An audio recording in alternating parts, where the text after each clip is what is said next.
नमस्ते दोस्तों, मैं एस्ट्रो ज्योति आज की बात में आप सबका स्वागत करती हूँ। आज की बात कर लेते हैं। आज शनिवार का दिन है, अच्छा दिन है। शनिवार से आपको सारे घर से नेगेटिविटी दूर करने के उपाय बता देती हूँ। एक तो क्रिस्टल बाउल में सेंधा नमक या एलम का टुकड़ा, फिटकरी का टुकड़ा रखने से आपके घर से नेगेटिविटी दूर होती है। और दूसरा, सेंधा नमक का उपयोग ये है कि घर में पानी में सेंधा नमक डालकर आप पोछा लगाते हैं या लगवाते हैं तो घर से सारी नेगेटिविटी दूर होती है। और तीसरा है कि कपूर जलाकर घर में धुआं करें तो जो बुरी नज़र लगी होती है वो भी दूर हो जाती है, घर में पॉजिटिविटी आती है। और उसमें कपूर के साथ लवंग भी डालेंगे तो अच्छी बात होगी। 3 लवंग डाल के जलाएं और घर में धुआं करें। तो इस तरह से करने से आपकी नेगेटिविटी घर से दूर हो जाएगी। और आज शनि का मंत्र चान करना है, शनि के मंदिर जाना है, सरसों का दीपक जलाना है। आगे मैं छोटे से उपाय बताती हूँ, वो कर लेना है शनि के हिसाब से, तो मैं आगे विस्तार से बताऊंगी। और एक बात बता दूं, आज जया पार्वती व्रत है। आज जया पार्वती व्रत की शुरुआत हो रही है। जया पार्वती व्रत को विजया व्रत के नाम से भी जाना जाता है। इसमें माता पार्वती और भगवान शिव की पूजा की जाती है। जैसे ही आपको पता है कि कृष्णा जो विष्णु भगवान है वो योग निद्रा में चले गए हैं।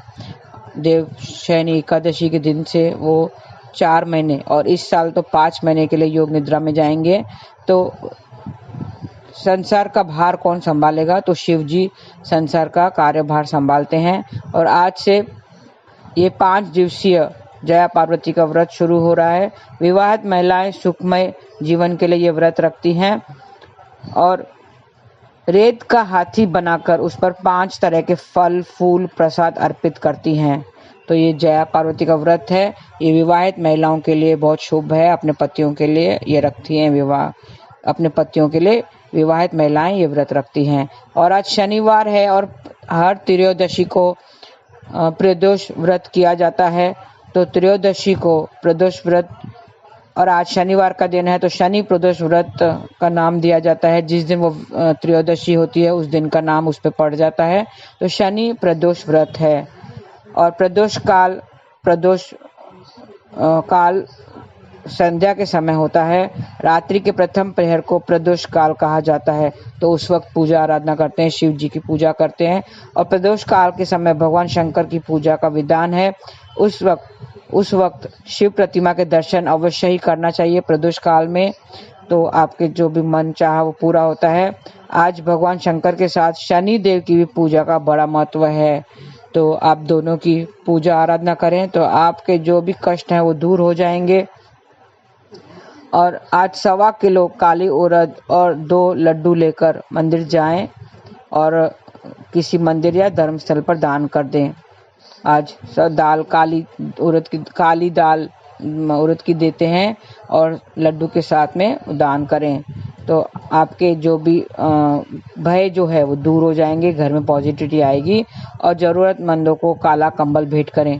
काला कंबल भेंट करना वो अभी भी कर सकते हैं, शनिवार के दिन कर सकते हैं, बुधवार के दिन सकते हैं। वो केतु का भी उपाय है। केतु के उपाय में सफ़ेद और काला चेक्स वाला कंबल दिया जाता है। और आज के दिन काला कंबल आप किसी को भी भेंट करें ज़रूरतमंद को, और उनको भोजन भी कराएं तो पॉजिटिविटी आपकी बढ़ जाएगी। शनि मंदिर में सरसों का तेल आपको जलाना है और पीपल पे जल चलाना है और सरसों का तेल जलाना है।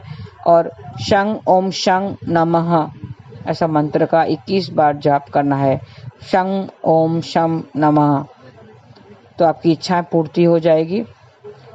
और शं ह्रीं शं शनिश्चराय नमः ऐसा अगर चांट करते हैं 11 बार तो इच्छाएं आपकी पूर्ति हो जाएगी। 2-3 मंत्र हैं और उसका जो बीज मंत्र है ओम प्राम प्रीम प्रॉम सह शनिश्चराय नमः, ये तीसरा मंत्र है। तो ऐसा आप मंत्र जाप करेंगे। मंत्र में बहुत शक्ति होती है। तो आप एक माला करें, अपने हिसाब से संकल्प करके आप मंत्र जाप करें। अगर कुछ तकलीफ है तो वो भी दूर हो जाएगी। पीपल के पेड़ पर जल चढ़ाएं और दीपक जला के हैं, संध्या के समय दीपक जलाना चाहिए। और काली शर्ट आप अपने रिश्तेदारों को भेंट कर सकते हैं, चाचा वगैरह को भेंट करना है। काले कपड़े, काले चीज़ों से कनेक्टेड रहना है। मैंने बताया उड़द की दाल और काले कपड़े, काले वस्त्र, काली चीज़ें आज के दिन दान करेंगे तो आपकी जो दोष है, शनि दोष है, वो निकल जाएगा। काली गाय की भी सेवा करें, उसके माथे पे कुमकुम लगा कर तिलक लगाएं, कुमकुम से तिलक लगाएं और काली गाय की सेवा करें और उनको खाने के लिए दें कुछ, तो इससे आपके बढ़ोतरी होगी, जीवन दाम्पत्य जीवन खुशहाल होगा। काले कपड़े में काली उड़द की दाल रखें और शनि का दान लेने वाले व्यक्ति को दान कर दें। बहुत जगहों पे शनि का दान लेने के लिए व्यक्ति आते हैं, वो पुराने ज़माने से वो आते हैं। आप अगर आपको मिले वैसे व्यक्ति, शनिवार का दान लेने वाले जो व्यक्ति हैं उनको खास करके छाया दान करते हैं। आप कांसे के कटोरी में आप तेल भरकर अपनी छाया देखकर, अपना मुंह देखकर उसमें वो दान किया जाता है, उसे छाया दान कहते हैं। एक कांसे की कटोरी में सरसों का तेल लें, अपना चेहरा देखकर शनि का दान लेने वाले को वो कटोरी समेत दान करना चाहिए। ये बहुत ही अच्छा उपाय, इसमें सारी बीमारियां वगैरह दूर हो जाती है। संतान की अगर तो तबीयत खराब है तो संतान की तबीयत भी ठीक हो जाती है, और किसी को संतान नहीं होता है तो ये छाया दान करने से संतान की प्राप्ति भी होती है। और रोटी पर सरसों का तेल लगाकर शाम के वक्त काले कुत्ते को भी खिला दें, रोटी खिला दें, तो आपके आर्थिक रूप से लाभ होगा। और शनिवार को नीला पुष्प पीपल के पेड़ के पास रखें, नीला पुष्प पीपल के पेड़ के पास रखें और ओम शं शनिश्चराय नमः का 108 बार जाप करेंगे तो आर्थिक रूप से आपका लाभ होगा। ये छोटे से उपाय हैं, ये शनि के ही उपाय हैं। शनिवार को, हर शनिवार को ये करेंगे। और जो उपाय, अगर कुछ आपको प्रॉब्लम है, किसके निमित्त आप उपाय कर रहे हैं, शनि अगर आपका खराब अवस्था में बैठा हुआ है, वो पीड़ा दे रहा है, तो खराब भाव में बैठा हुआ है कुंडली में, तो आप शनिवार को ये उपाय करना चाहिए। और उपाय 43 डेज लगातार करना चाहिए, तभी आपको उसका फल मिलेगा। और मैंने बताया बीज मंत्र ओम प्राम प्रीम प्रौम सह शनिश्चराय नमः, ये बीज मंत्र है, वो आपको उच्चारण करना है तो जीवन खुशहाल हो जाएगा। तो छोटे से उपाय हैं, ये करते रहिए। पहले क्या करना है, नहा धोकर घर में धूप दीप करना है, कपूर का दीपक जलाना है, उसमें लवंग डाल के पूरे घर में धुआं करें। फिर शनि मंदिर जाइए, शनि मंदिर में आपको मंत्र जाप करना है और सरसों का तेल दीपक वहाँ पे रख के आना है।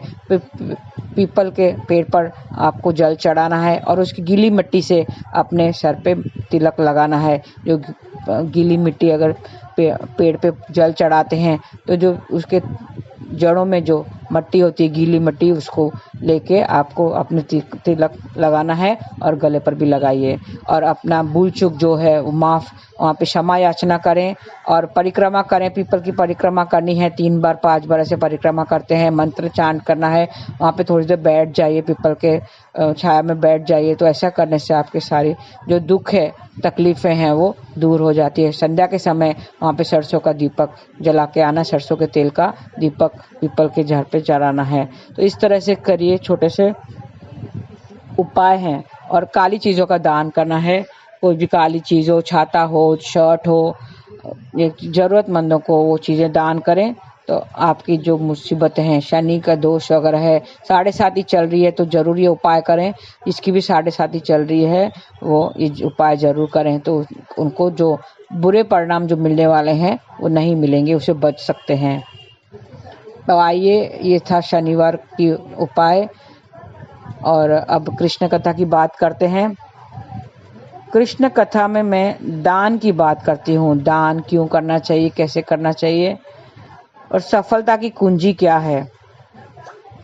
चाणक्य नीति कहती है कि धन का संचय व्यक्ति को मुसीबतों से बचाता है। धन बहुत जरूरी होता है। धन क्या है? धन एक पावर है, एनर्जी है।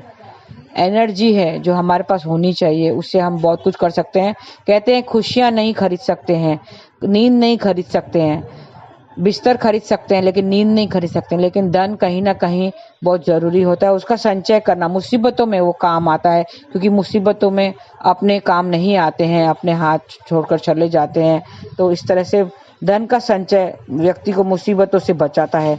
जो व्यक्ति धन का संचय नहीं करता है और बेमतलब धन का खर्चा करते रहता है, और जो ज़्यादा खर्चा करता है उनके लिए भी ये खराब है, उनका नसीब फूट जाता है। ऐसे कहा गया है, खर्च करते हैं वो मुसीबतों के समय दुखी और परेशान होते हैं। जब मुसीबतें आती हैं तो उनको कोई मदद नहीं करता है। अगर धन का खर्चा करते हैं, बेमतलब खर्चा करते हैं, तो मानव जीवन में 3 मुख्य बातें को समझने की जरूरत है, जिसमें तन, मन और धन को शामिल किया जाता है। तन का अर्थ है सेहत। स्वस्थ शरीर को पूंजी के समान माना गया है। वहीं किसी भी कार्य को करने के लिए सबसे जरूरी है अपना मन। अगर मन नहीं हो तो कोई कार्य नहीं होता है, उसमें सुख और सफलता नहीं मिलती है। और तीसरी चीज है धन। धन के बिना किसी भी प्रकार के सुखों की बात करना बेईमानी हो जाती है। भौतिक युग में धन को विशेष महत्व दिया गया है। धन व्यक्ति को खराब समय में सच्चे मित्र की भूमिका निभाता है। इसके लिए धन की उपयोगिता को समझना बहुत ही जरूरी है। गीता के उपदेश में भगवान श्री कृष्ण अर्जुन के माध्यम से मानव जाति को जीवन जीने की कला को बताते हैं। इसके लिए गीता जरूर पढ़ना चाहिए, रोज पढ़ना चाहिए। रोज नहीं तो हफ्ते में एक बार, ना हो सके तो महीने में एक बार एक पाठ जरूर करना चाहिए, क्योंकि उसमें जीने की कला सिखाई गई है। गीता के वचन व्यक्ति को मोक्ष की मार्ग दिखाता है। आज के दौर में जीवन जीने के लिए जिन महत्वपूर्ण चीजों की जरूरत पड़ती है उनमें एक है धन।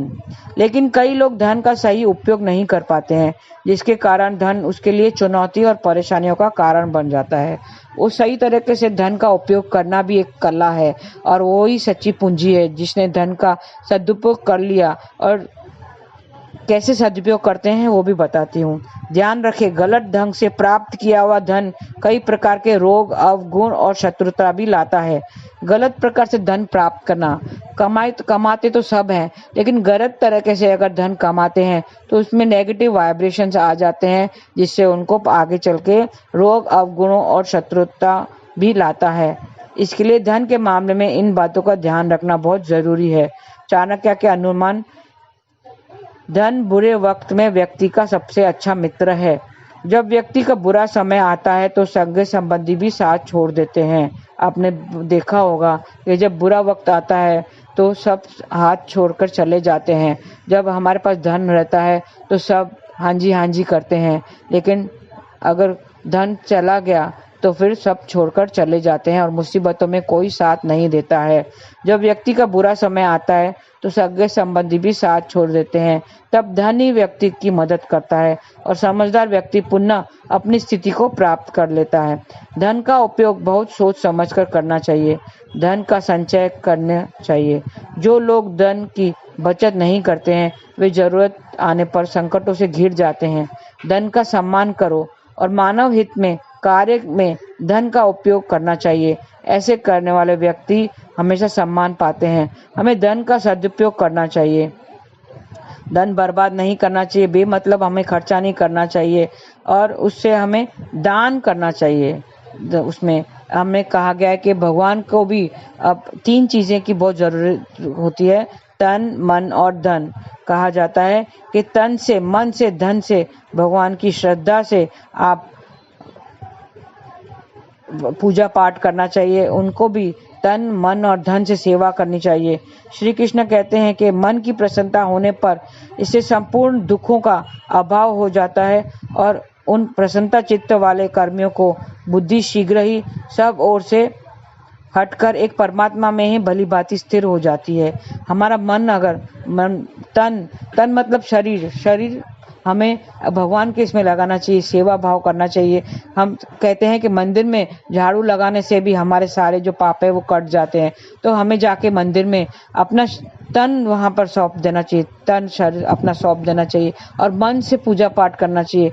मन जिधर लग गया, अगर मन भगवान में रम गया तो और उससे अच्छी कोई बात नहीं हो सकती है। और धन का सही तरीके से सदुपयोग करना चाहिए। अगर धन आपके पास है तो आप दान पुण्य कीजिए। दान पुण्य एक अच्छी बात बताई गई है कि जो दान करता है वो अब पुण्य को कमाता है। इसमें बहुत सारी बातें गीता में कही गई है कि मोक्ष प्राप्त करने का ये सही मार्ग है कि दान करना।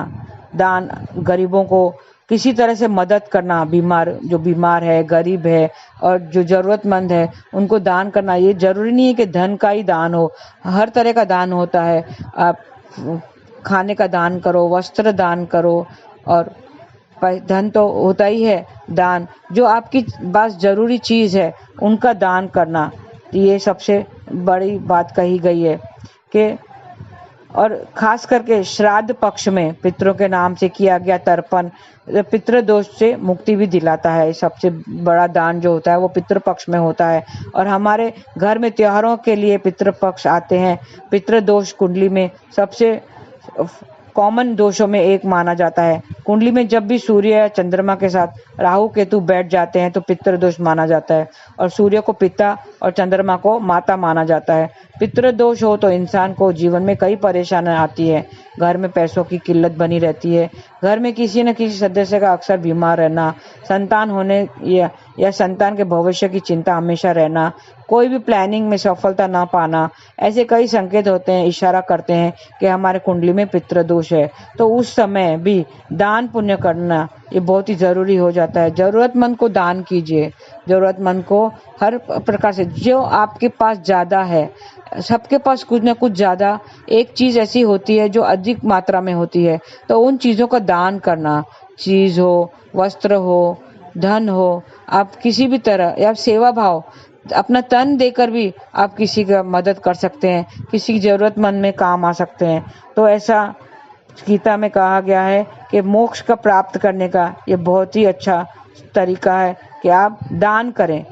हर एक कोई भी तिथि या त्योहार या जो मैंने बताया था पितृपक्ष में दान पुण्य करिए, और ऐसे महत्व दिनों में दान करने से आपके जो पाप हैं वो भी छूट जाएंगे, और अंत में आप मोक्ष को प्राप्ति होगी आपकी। और आप नाम जाप भी करते रहिए। नाम जाप करना, मैंने बोला था तन मन धन, हम लोग को तीनों को समर्पित करना है, ईश्वर को समर्पित करना है। क्योंकि पैसे अगर ज्यादा हो और उसकी आपने अगर बेमतलब आप खर्चा करते रहो तो भी आपको मुसीबतों का सामना करना पड़ेगा। तो नाम जाप करते रहिए, हरे कृष्णा कृष्ण कृष्ण हरे हरे, हरे राम राम राम हरे हरे। ऐसा नाम जाप कीजिए और अच्छे कर्म कीजिए। दान करना एक अच्छे कर्म में माना जाता है। तो आप दान देना, और कहा गया है कि आपके इनकम का 1% आपको ईश्वर के कामों में लगाना चाहिए और दान पुण्य में सहायता करनी चाहिए।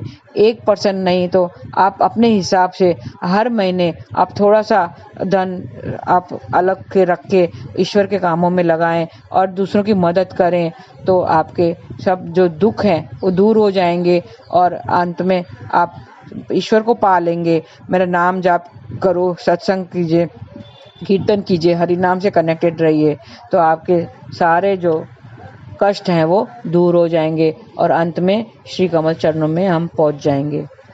आज के लिए इतना ही। आपका दिन शुभ रहे। हरे कृष्णा।